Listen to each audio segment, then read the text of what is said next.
Quality এডুকেশনের ব্যাপারে আমাদের বেশি অনেক সচেতন হওয়া উচিত। ইভেন্টে অনেকেই এসেছেন কিন্তু হয়তোবা এই এসডিজির মূল মেসেজটা নিয়ে বাসায় ফিরবেন না।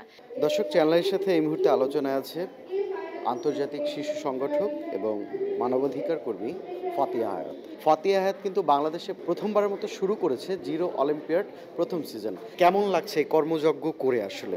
আলহামদুলিল্লাহ, আজকে যে আমরা গ্র্যান্ড ফিনালিতে আসতে পেরেছি ৩ মাসের এত কষ্টের পর, আই এম ভেরি প্রাউড এবং আমি চাই যে ইনশাআল্লাহ আমরা যেন এটা আরও ফিউচারে এগিয়ে নিতে পারি। আমাদের যে টেকসই উন্নয়ন লক্ষ্যমাত্রা অর্জনের যে গোলটা ২০৩০ সাল, সেখানে কিন্তু আমরা আর ৫ বছর আছে আমাদের সামনের সময়। সেই জায়গা থেকে ফাতিহা হায়াতের এই চেষ্টা কতটা বেশি গুরুত্বপূর্ণ ভূমিকা রাখবে বলে একজন সংগঠক হিসাবে মনে করে সে? দেখেন, আপনিই তো বলেছেন আমাদের মাত্র আর ৫ বছর আছে। সো ৫ বছরের মধ্যে আমি চেষ্টা করছি যে যত বড় একটা ইমপ্যাক্ট করা যায় ততটাই করতে। বিকজ আমাদের এই ৫ বছরের মধ্যে আমরা চাই যে এমডিজি যেরকম আমরা অ্যাচিভ করেছি, আমরা যেন এসডিজিও অ্যাচিভ করতে পারি। তো আমি মনে করি যে আমরা যদি সঠিকভাবে আগাতে পারি তাহলে ডেফিনেটলি বাংলাদেশের উপর এটা অনেক বড় একটা প্রভাব ফেলবে। এবং আমরা দেখেছি যে গত ৩ মাস সোশ্যাল মিডিয়াতে একটা ভাইব ছিল, একটা ওয়েভ ছিল অ্যাবাউট এসডিজি। আমাদের পার্টিসিপেন্টস থেকে সকলের কাছ থেকে ভিডিও নিয়েছি আমরা অ্যাবাউট দি এসডিজিস, আর্টিকেল নিয়েছি, and so the response from their side was also good. আমি মনে করি যে সঠিকভাবে আগালে we can make a big difference. যদি গুরুত্বের সাথে সাধারণ জনগণ কিংবা প্রত্যেকটা নাগরিক তাদের সুস্পষ্ট মতামত এবং ভূমিকা রাখে, তাহলে কোন বিষয়গুলোতে রাখা উচিত যাতে আমরা এই লক্ষ্যমাত্রা অর্জন করতে পারি?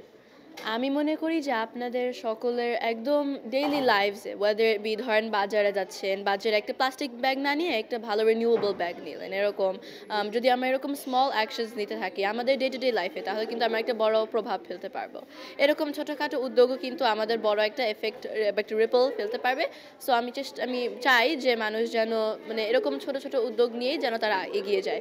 বিকজ আমাদের কিন্তু পলিটিশিয়ানস বা এরকম গভর্নমেন্ট অফিসিয়ালস এরকম এত ইম্পর্টেন্ট পিপল হতে হবে না। আমরা যদি আমাদের মতো সাধারণ জনগণই যদি আমরা কাজ করতে থাকি তাহলে কিন্তু একটা বড় ইম্প্যাক্ট হবে। সেক্ষেত্রে কোন বিষয়টায় সবচেয়ে বেশি সচেতন হওয়া দরকার বলে আপনি মনে করেন?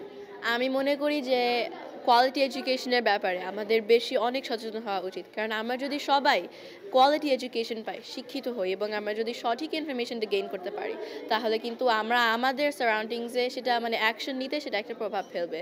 যে if you have the right knowledge you'll be able to understand যে আপনি কী করা সঠিক হবে, কী সঠিক হবে না। So quality education is definitely very important এবং আমি মনে করি বাংলাদেশের সকল এলাকায় কিন্তু কোয়ালিটি এডুকেশন খুবই জরুরি। কোন বিষয়টিকে সবচেয়ে বেশি চ্যালেঞ্জিং মনে হয় আপনি একজন সহযোদ্ধা হিসেবে এই উন্নয়নের লক্ষ্যমাত্রার?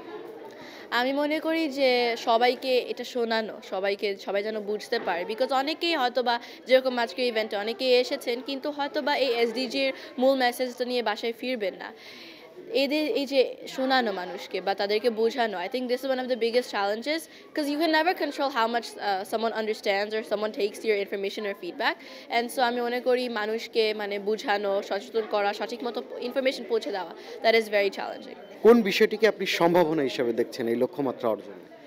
আজকের এই গ্র্যান্ড ফিনালিতে আমরা অনেক ধরনের অনেক তরুণী এবং তরুণদেরকে দেখেছি যারা তাদের আইডিয়াস নিয়ে এসেছে এবং আমাদের স্টিম গেস্টের সামনে তাদের আইডিয়া প্রেজেন্ট করেছে। তাদের যে এই জ্ঞান, তাদের নলেজ এবং তাদের ট্যালেন্ট অ্যান্ড দেয়ার আইডিয়াস, এটাই কিন্তু আমাদের জন্য অনেক বড় একটা আশা।